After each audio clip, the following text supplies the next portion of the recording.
in 2014, I got diagnosed with the cancer. So that was the moment I had to put a pause, because I was all around. I was there for everyone except for myself, I should say. Even I started the business, I thought I can give my time, more time for my family or everyone around me. But I never put myself into that picture.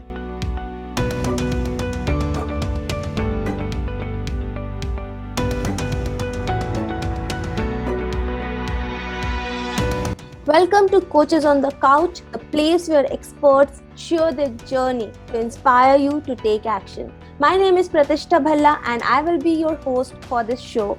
Today we have with us someone who is very, very dear to me. She is one of my mentors. She has worn different hats, from being an entrepreneur, a mother, a cancer survivor, to now a successful therapist. We have with us Nisha Menon, a clinical hypnotherapist and a mind science therapist. She is one of the most generous and loving persons I have known, who would help you out even if she has to go out of her way.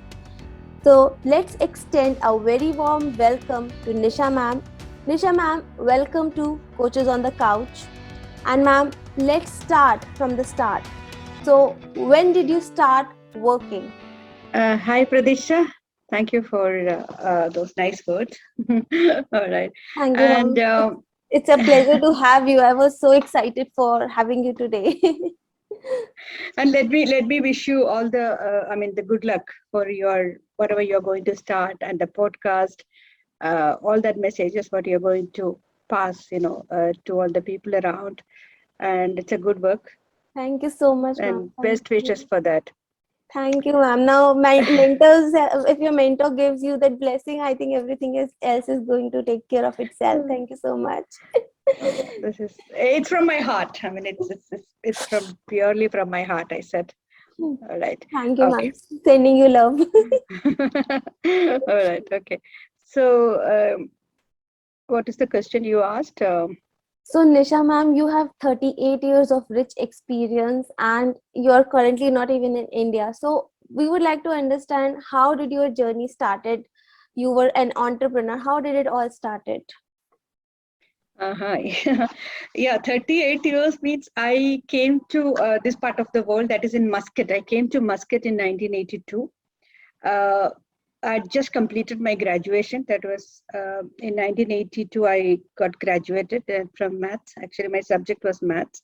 A very maths lover, and I wanted to do further studies. I wanted to go for my CA, and I had enrolled, but marriage happened, and that was a different scenario. So I came back to Muscat. So at that time, it's a different scenario, Pratishtha, I should tell you. It's not like, I don't know whether you can think about, without the social media, without mobile phone, without TV or anything like. So we had only the letters, writing letters to India. 15 days it will take, 20 days it will take. And then again, when we get a reply after 20 days. So that was the only communication what we had. Oh my And God. and again, there was no like ladies working at that time. It was very rare, I should say. But sitting at home, especially immediately after the college, and how the life in India, like we had a lot of activities to do in India, being with the friends, being with the family, lot of activities in India. And from there, the transition to Muscat, you can't even imagine it. It was just an entire opposite to that. So I had to find out my own ways to come out of it. So I started working at that time to work for it. I was just 20. So to work in an office without any experience, without any professional qualifications. I started working as a receptionist. That also, even I had to learn how to punch, how to stapler a paper, everything I had to learn from the scratch. So that was my journey started. But from there, I was moving all the time, moving forward. From there to accounts assistant, from there to, like many. You can imagine from there to reach somewhere. It's a journey. I should say it's a journey. But it was interesting. I should say that I have no regrets. It was all interesting. I met a lot of people.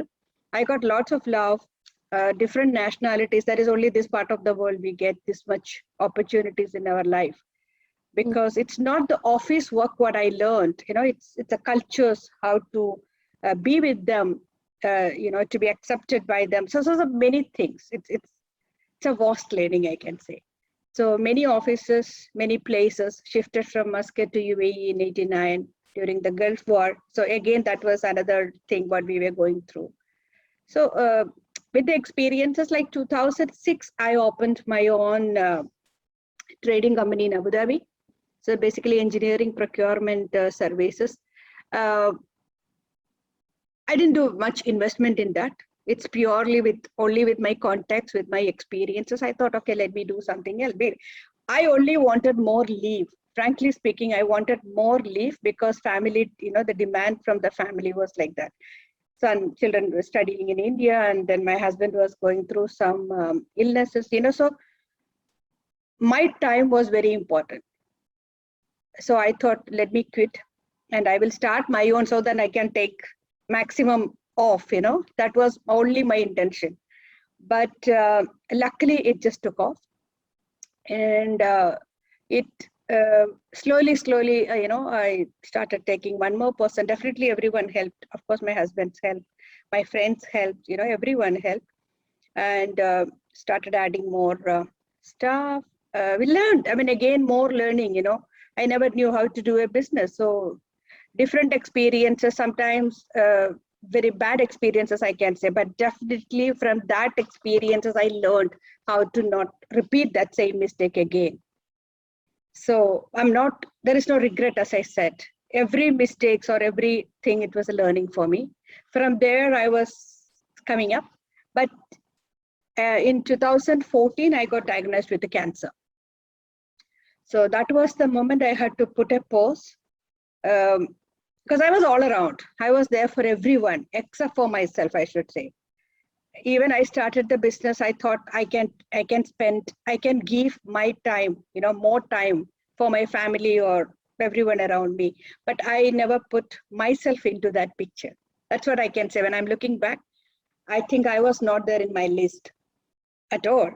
So the cancer was that slap, okay, now turn back, look into yourself. So I transferred the company to my husband. And because that was a junction, whether I was not sure, whether I will come back or not. That was a time I had to put a pause. So I went to India for my treatment. That's another episode, I can say. Multiple surgeries, chemos, and but I came back. So it took almost 1.5 years for me to be normal, I can say. Start walking, start getting that confidence, building up that confidence from the chemo ward to again to the normal life. But that was the junction I started, why I came back, because a lot of people in even that 1.5 years journey, I met so many cancer patients. We were together, we made groups, we were motivating each other. Even some of them are doing very good. It was not even not like my condition. They were doing in a better place. But even they did not survive. Within those 1.5 years, I lost many of those people. So this was giving me a lot of questions, why then I came back? Because I had very high chances of not coming back, to go to the other side. I went to the other side, to the border, and then I came back. So this was a question. And my age, compared with my age, all of them were very young, I could say, like my children's age. Still, they did not. But I made it. Out of all the votes, I made it. So that was a question I wanted to say. Why then I made it, So I wanted to find out the purpose of my life. What is that with my life I can do, or I want to do, or I want for myself? So this was the story, started from there. And definitely I am here today in a much place with lots of answers, but still questions, still remaining. But I'm in a place where I have most of my answers, Mom, I think that's a beautiful journey. And as you were telling about your cancer episode, I was having like goosebumps. Like That I could only imagine how difficult that phase have been for you. But you have made a great progress from starting as a reception level, as a receptionist level, and then building up your own trading company, managing the family life with the work life. I think many women are still struggling with that. And you mentioned a very important point, like I was there for everyone except for myself. And I think a lot of women are still there. They are there for everyone except for themselves, and they feel guilty about it. So what would be your message for such women who, I understand they are from a point of struggling, that they cannot ignore their family or work life, but how can they manage both so that they don't lose themselves in this journey?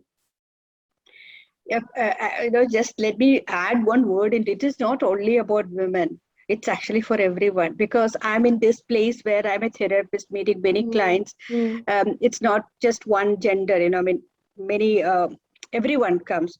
So most of the time, this is the only sentence, I need to say, you are important for yourself. If you are not alive, nothing matters for you, isn't it? It's all because you are alive. If you're gone, it's gone. So whether you are a lady, whether you are the man of the house, or you're the child who's over, you are important for yourself. But usually what we do, we think about everyone in the family, or we think about everything in the office, we think about the whole world. mm. But where are we? This is all giving issues or pleasure or happiness or sadness, whatever. It's all because you are alive. All the emotions are there because you are alive. So what is most the important factor for you? This is what where we need to sit and think. It's all because you are alive. So you are important. If you are not alive, nothing matters. Even if you are, you can say, this company, you are the CEO of the company, or you are the whatever. Hmm. What matters? Nothing matters. So everyone, it's not only for women, any person, this is the only thing what I want to say. You are important. This is not the sentence what you need to think when you're lying on the dead bed. It's it's something which you need to, every day you need to breathe into that word. You need to literally breathe into that sentence. I'm alive. So I think, and I don't think it's a difficult task, uh, to manage all this. When you start enjoying what you need, what you're doing. Hmm. Like when I'm not an expert cook or something, I can't say I'm a master chef or something. But when I cook, I'm into that, I'm putting my love, my because I'm making for not only for me, I'm cooking it for my family. uh, Suppose if my mood is off, like if I'm very upset, if I'm stressed, definitely that will come into the taste, that taste of this, Hmm. whatever I cook. So I think I'm more mindful now. When I'm doing something, I'm there. When I'm with the client, I'm fully there for the client. I won't keep my mind outside and then being with the client. 100% with the that moment. So that is what most important, being in that moment. Ma'am, you raised few very important points. So I missed mentioning the male part and I was focused on the female. But yes, the moment you said about males, I think yes, men also make a lot of sacrifices. At times they're just worried about how to feed the family, how to raise the kids, and keep the wife happy. So they also sacrifice and they forget Yeah. about themselves. And we often ignore their contribution as a society. So the moment you said, all those thoughts started coming to me. And this is for all the wonderful men also Yeah. who have raised their families, and like that they too need to love themselves and think about Yeah. themselves. So that is something that raised my awareness the moment you said. And then you said, like, you are present wherever you are. So this is also something we miss. We are somewhere, but our mind is always thinking about other Exactly. things. So how can we be more present? There's so many people I meet, they say that, okay, I was thinking of something else. I would complete the entire statement, and then I would they would say, oh, I sorry, I started thinking of my office or something that was happening. How do you be more present when you have so many things, so many ticking bombs around? Yeah, I mean, that's a question, but yeah. So how will I answer? There's a lot. The whole chapter will open then. So we call ourselves as integrated holistic therapist or holistic therapy. This is what we are usually known as. We are not just known as psychologist. We are known as holistic therapist. Hmm. So the simple fact is that we have mind, we have our body, we have our soul. And the three union, the mind, body, soul that is what we call ourselves. So when all the three parts are together, our mind is aligned with our body and the soul. Our soul is aligned with the body and soul. That is what the mindfulness, they are fully present. So where you are not able to present, that is what something which you need to think about it.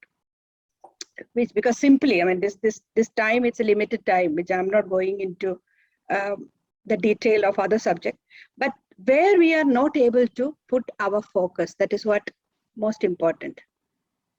So that means there is some, what is the lack, what is lacking in there. So work on it. And there are a lot of, if you can't do by yourself, there are therapists available, there are a lot of professionals available, there are a lot of methods, there are a lot of modalities available, which I came to know only after I started my journey. I never knew about this one. So my main focus is giving awareness to people. Because I never knew there are, the solutions were there for most of the items. We only knew that, okay, when there is a fever, go to the doctor. When there is a pain, go to the doctor or massage or whatever. I never knew about all these modalities. Even we can work on our emotional issues. We can work on our mental issues. We can work on our physical issues through holistic approach, which I never knew. It's a new thing for me. We get a lot of clients with the physical issues like polycystic ovaries, or even with the pain on shoulders, pain with knee pain, or even critical illnesses, cancer. It's very interesting actually how our body is talking to us. Body is communicating, body is giving messages to us through that pain. So whenever there is a pain, we should be grateful to that pain, because that pain is giving you a message. Look at this part, look at this point, this is what important for you. Suppose if the shoulder pain, there are a lot of people, we know that how the shoulder, frozen shoulder, or that pain. So what the shoulder is saying, shoulder is for what? The weight, the responsibility on your shoulders. That's what we say. So much responsibility on your shoulders, So think about that word, where you can't take the responsibility now. Which part of your life? That is what I was saying. Put that part where you are not able to put your 100%. Just think about. So somewhere there is, there is a clash on your responsibility part. Definitely look into that part. You will start getting answers on that. I think, you are absolutely right that the body is speaking to us, but the moment we get some pain or fever, we take the painkiller and we are happy. Oh, now we have escaped the pain and we start living a normal life. But I think you mentioned a very important point, that we need to step back and see what the body is trying to show us, where we are going wrong. And I also read somewhere that whatever we are feeling, somewhere it gets manifested in a body, like it starts showing on the body through different symptoms. Exactly. Every body part, when I'm adding that, see why there is, what is a function of kidneys? It's for filtering, isn't it? So every body part says about something, like your knees. Only with the knees you can bend, you can.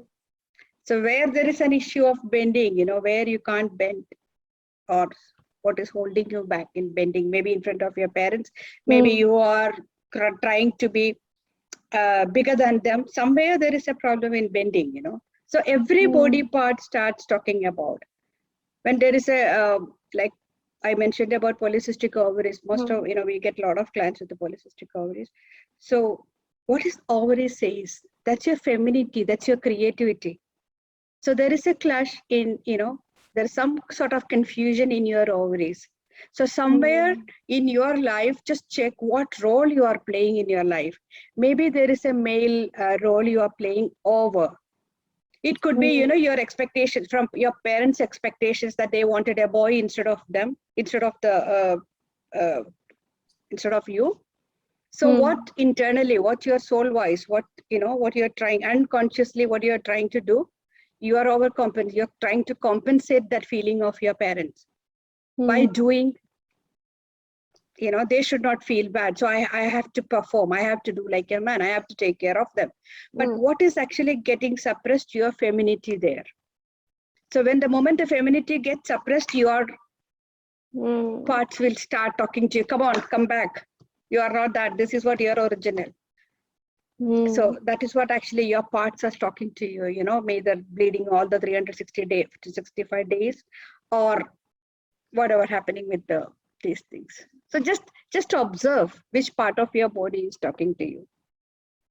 You raised this another interesting point, because the moment you say this, whenever, like it always happens whenever we are having a conversation, you are throwing something and I am like thinking for like many days what ma'am has said, and today I think there are so many points I would have to reflect now. Like I hear women saying that I am the son of my father, I'm not a daughter, and they say it with a lot of pride.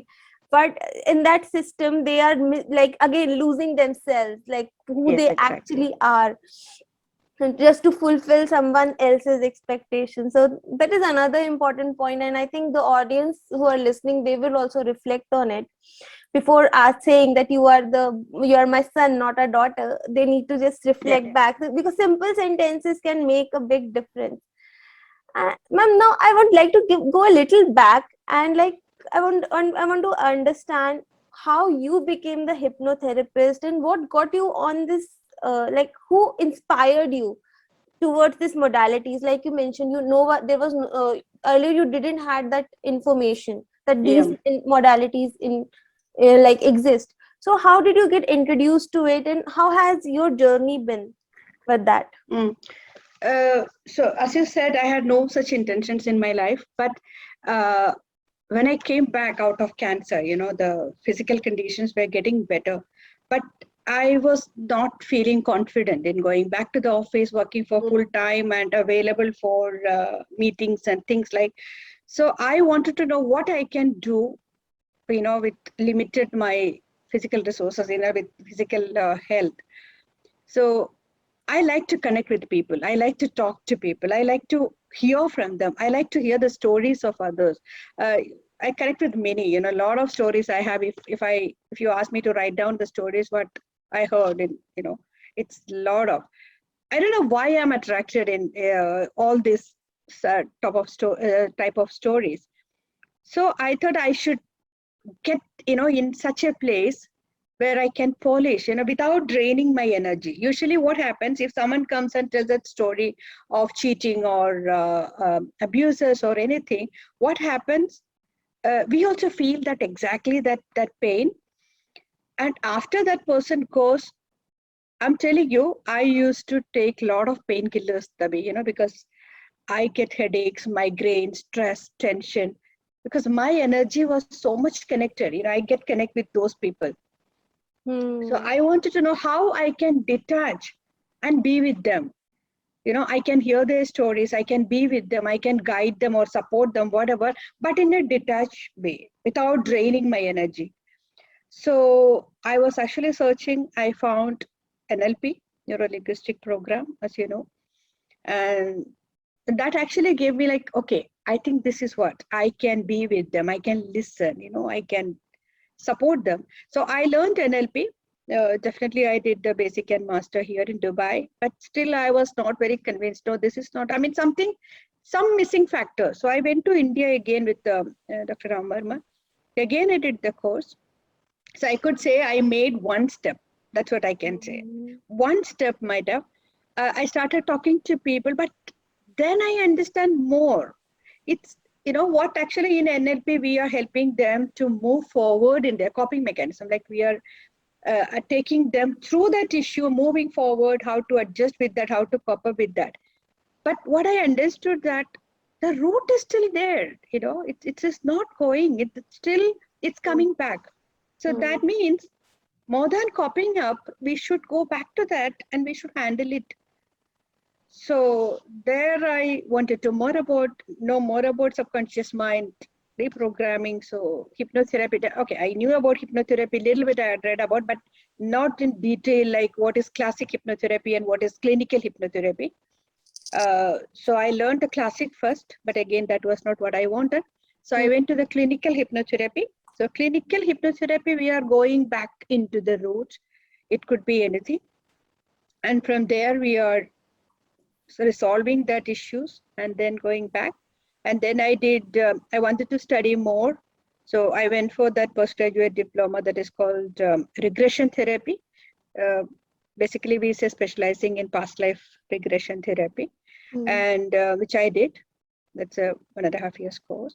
Then a couple of other modalities like family constellation. So it's going back into the story where it is started, and it could be even going back to the before I said about that boy girl, parents wish for a boy child.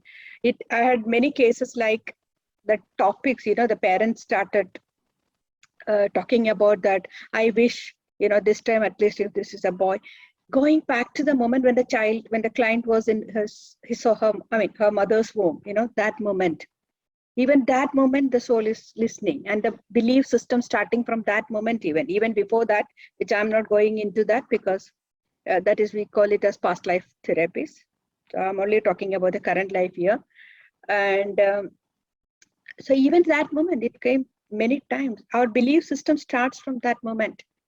Any issues, even we pick up our parents' feelings, how your mother took that news. When she's hearing that, some with the fear, some with the happiness, some with excitement, some with a lot of again, this type of. So this all will affect our life too.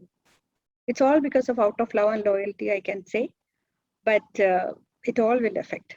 So that is the reason I'm stuck with hypnotherapy. I'm still with the hypnotherapy, more into hypnotherapy, more going back into the roots, and it works beautifully, I should say. It's amazing. Absolutely, ma'am. And I think like if we try on our own to consciously go back to that time, it won't be possible without the help of someone who is professional like you, and like who can just find the root cause. Because I have seen you, like you just tell the issues within seconds, and like you go back to it and everything is suddenly resolved. So I think that is magical, and this is something I'm saying with my own experience. So ma'am, when you talk about hypnotherapy, a lot of people are like like they will hypnotize us, they'll make us do what they want, like they have many misconceptions about hypnotherapy. How did you address it for yourself, and how would you like to address it for the audience? Okay, that is a lot of such questions will come. I know that a lot of people with the fear, they will come. One simple line always, it comes from my heart. Why should what I need, when I'm hypnotizing you in such a level that, I can take control. Baba, I have many things to do in my life. I have better things to do in my life. Why should what I'm going to get? I can imagine some people, if you want to get something from somebody, but even I don't know whether it's possible. So basically what we say, it is not possible to control someone's mind without their permission, because you are so powerful. You are in control of your life. Your conscious mind is in your control. Even your subconscious mind is in your control. So when we do the clinical hypnotherapy or the therapy, what we do, nothing we can do without the awareness of the client. Nothing, because the client will be sleeping then. I cannot do when the client is sleeping. Okay, definitely I can just preach, okay, even if you are sleeping, whatever I say, it will go into your subconscious mind. I really don't know. It's only a belief, I'm just giving that golden word to you. I have so much power. Even if you sleep, whatever I say, it will go into your that is the placebo effect. We call that effect. Even if the doctor is giving you some vitamin tablets and telling you this is Panadol, that is a belief, that is a surrendering to the doctor. You believe this doctor so much, whatever he says, you won't even search. You will just take the tablet. This is exactly that. So clinical hypnotherapy, it's not that golden word what we are saying. We are with the client and it's a communication. It's taking, you have experienced it. So we are talking to them. Only thing, the conscious mind will be in a subtle way, like conscious mind will be relaxed or in a very relaxed way. So then only we can enter the subconscious mind, and everything it is in the subconscious mind. I mean, this is not the class again. So to get into that file, to get in touch with that file, we need the conscious mind. Otherwise, what happens, exactly what you said, when you think about, okay, what happened at the age of 3, your conscious mind will take action. Your conscious mind is in charge. It knows what is to be, you know, what is not to be taken, what is to be taken. It manipulates. So that moment, you know where to go. Oh, yeah, this is what. But that you already know. I mean, you know about it. It's already done. What is important, which is the one which you don't know or you don't even remember, that is what more important. That is what playing actually the role. Down. This is the role. This is actually very active in your subconscious mind. So, and nothing in a hypnotherapist's hands, everything in client, nothing we can do. We are not going there and cleaning with some brush or something. No, it's when that incident happened, you were a child. See how we were 10 years back and how we are today after 10 years back. Definitely, you know, what we are looking into one particular issue in a different way. Isn't it? We are evolving, we are more matured, we have more understanding. That's the same thing. With that maturity, with that understanding, going back to that moment and seeing it and giving that child that awareness and then bringing it back to us, that integration is happening after that. I think that is the end of those sessions. Absolutely, ma'am. And yes, like actually the problem is like there are many TV shows which are showing stage hypnosis and people mistake the stage hypnosis with hypnotherapy. So friends, it is nothing like stage hypnosis. You are not going to fall asleep or do something like you'll not become a peacock or a donkey. No. You are going to actually rediscover your own journey, your own self. Exactly. I think this is something, I'm not a hypnotherapist yet, but this is from my experience, like when I was hypnotized, how did I feel? The first time was when the first time I experienced it, I was not actually going to hypnotize, like I was not able to get hypnotized because the person who was hypnotizing me, he asked me to like leave my name, think of some other name, and for me my name was my identity, so I would not leave it. So I was not able to get into it, but the moment the question changed and the way it was done was changed, I was able to experience a lot of things, go back to my past, and like there were stories which even I didn't knew consciously they existed, but they were holding me back. So I think hypnotherapy is very, very different from stage hypnosis. So like as you clarified. So this is actually what we are saying. It's clinical. It's a clinical hypnotherapy only for the clinical purposes, because then only we can diagnose, you know, where we can do diagnose the issue. And again, one more thing, when you're using the word hypnosis, actually we are experiencing that every day at many times. You know, when you are so much involved in a TV show, I mean, in a program in the TV, so much involved, you won't even know what's happening around, you know.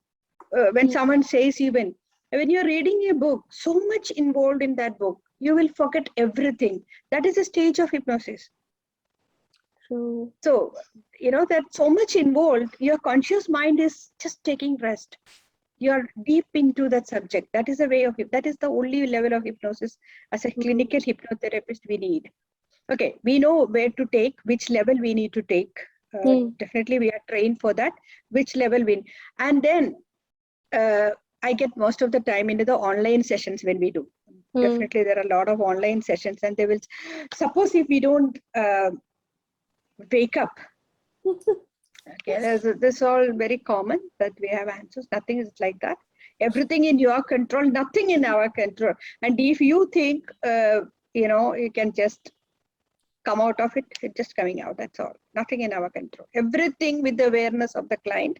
Nothing can be possible without the awareness of the client. Even the stage hypnosis, I don't want to comment on that, but even that could be a lot of adjustments in that. But that area we should not touch. So I don't want to talk about that. Yeah, true. Like you can wake up like when you want. You can just come out. Maybe you will get some headache. That's all. Yeah, that's all. That That we man. are giving instructions before. Yeah. Right. So, ma'am, who needs hypnotherapy? Like who is your ideal client? Who will come to you for this help? Uh, Frankly speaking, I think everyone needs hypnotherapy. I don't think anyone in this world without any sort of, I don't want to call the word trauma, but experiences, different experiences in everyone's life, Sometimes they come for addictions, like smoking or even drinks. We get clients with the different issues, even with physical issues, as I said before, or even with issues like I'm not good enough, or I'm always trying, I'm trying and trying and trying, but I'm not able to reach anywhere. That's all the belief systems. The lot of belief systems will form. I still remember this one guy came, which was very interesting. That's the reason some of the cases we can't forget, So he said, however I try, whatever I try, I won't get, any promotions. Ma'am, In my office, me also, there so many times I am self like demeaning myself, saying I'm trying so hard. Why is not something not happening? Yeah, correct. So this person was saying that I'm trying my best, I'm doing that, I'm doing this, but then I'm not getting a promotion. I'm not reaching into any levels. I'm still, and there are so many people who joined after, they're all going ahead, but I'm still stuck here. And I asked a couple of questions, like his family, he got a very loving family here in Dubai. So in the session, what the strong belief from the childhood, actually his family, the childhood, he and his brother and his parents, they had a beautiful family life. Father he was working in a bank, so he comes home in the evening, and mother at home, housewife.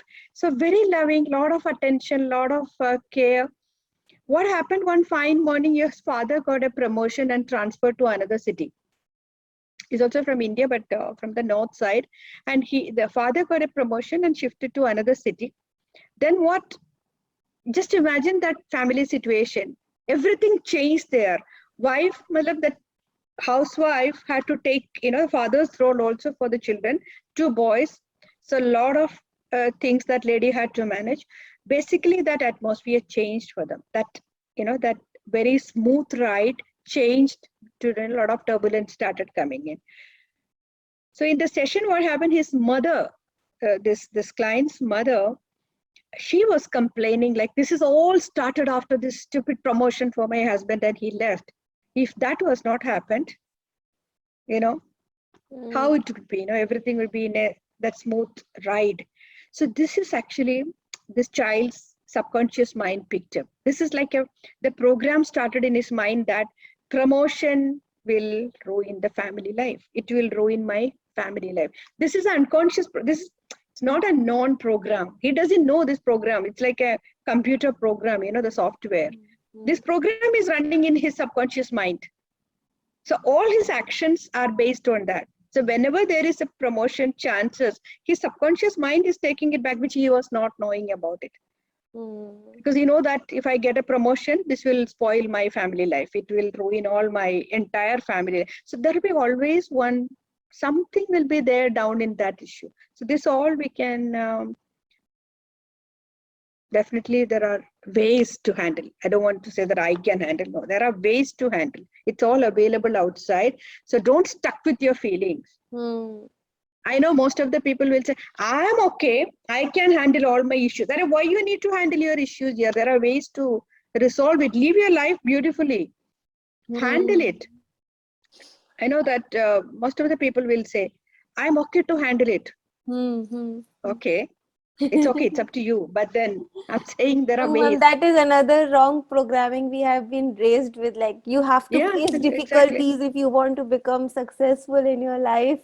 So, but you need to do a lot of hard work. Yeah, they need to do a lot of hard work. So most of us are spending time doing hard work, not even focusing what we want. We don't even know what we are doing hard work for. So then they are always saying, I'm working hard, but I'm not reaching anywhere. Baba, your program is that. So once you reach there, how will you do the hard work? Because your program is there, you need to work hard to reach somewhere. So if you reach there, this wiring will be problem, so you won't reach there. If you reach there, this program will be in, there will be problem in the program. So you will always do the hard work. So that is the only thing what we do, which we reprogram the belief systems. I think that we all need. That is true. We all need that. Yeah, everyone. And I'm still doing, even I'm a therapist, I'm practicing, I've done all these courses. Still as a therapist, we still need to go through. We still need to, because every incident is giving you more awareness. So every moment, if something which is, you are getting triggered with anything, that means that part of you, we need to, work on. Suppose if someone is saying some nasty comments about me, and if I'm getting triggered with that, that means it is not a question of that person. It is not the issue of that person. It's the issue of me. Because somewhere I have that feeling. That's the reason when that person said I felt bad. So I should work on that part. My remote control should be with me. It should not, my emotions remote control should be with me. I should not give my remote control to someone else. When they press, I should smile. When they press, I should cry. That's what happening with most of us. And when someone says some nasty comments, yeah. You said this to me last year, ma'am. I remember. Like, always keep your remote in your hand. Don't let anyone run you. Yeah, I keep that that's what remote most now. of the time. Yeah, most of the time I can say when someone comments, someone say about the body shaming or whatever we can say about the last time when I met, I think you have put on weight, you have put on 2 kilos, 3 kilos. I think you have put on, the moment that comment comes, I don't know, most of the time I can hear that people, the complete mood changes there. They'll be upset, they'll be crying, immediately going and looking into the mirror, which part of my, got put on weight. It's your body. You are in control. If that person or someone else will come and say some comments, but that should not affect us.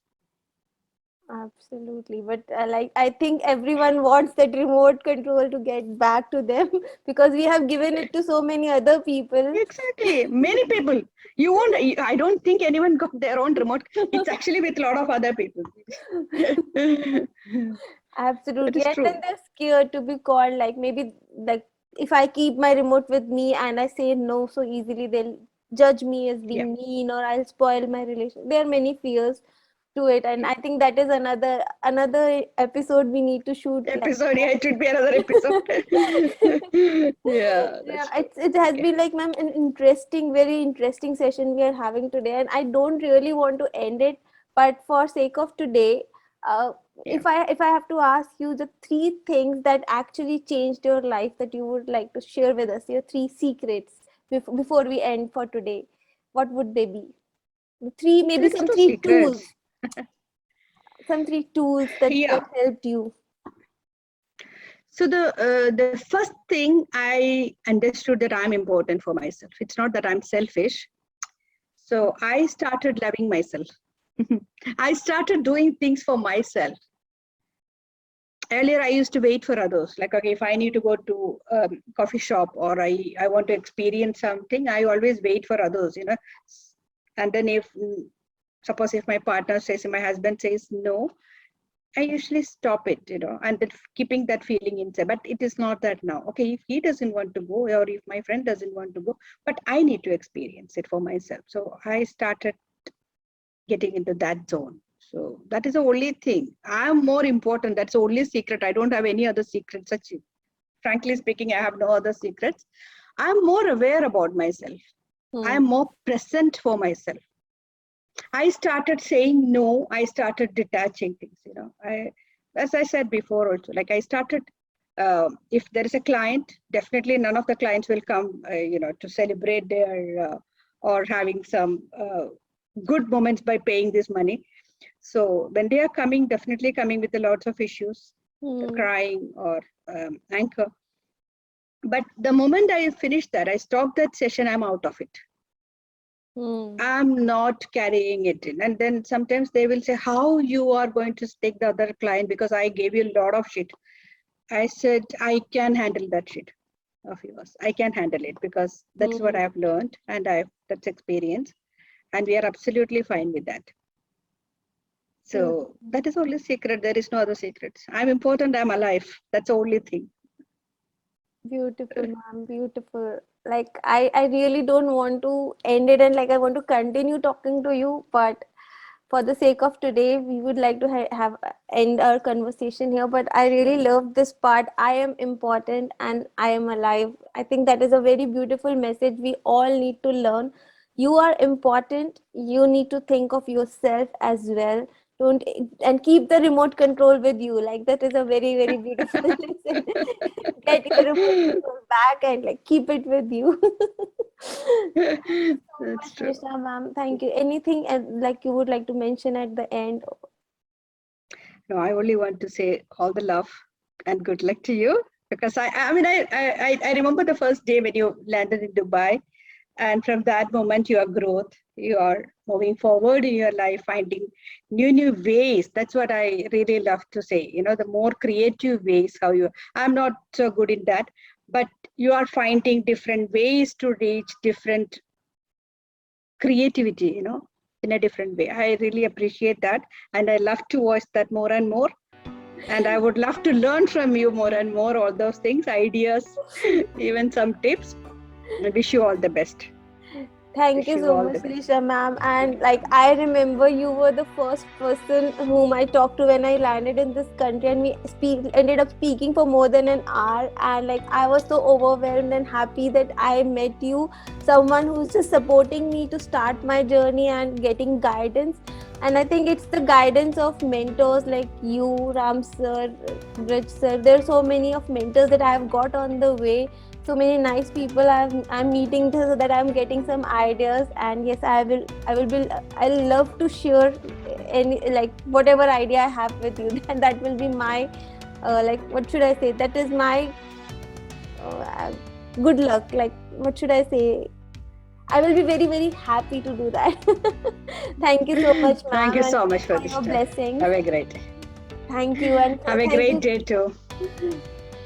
Thank you so much, ma'am, and thank you all the lovely audience for listening to us. We'll meet in the next episode. Till then, stay awesome and stay blessed. Thank you.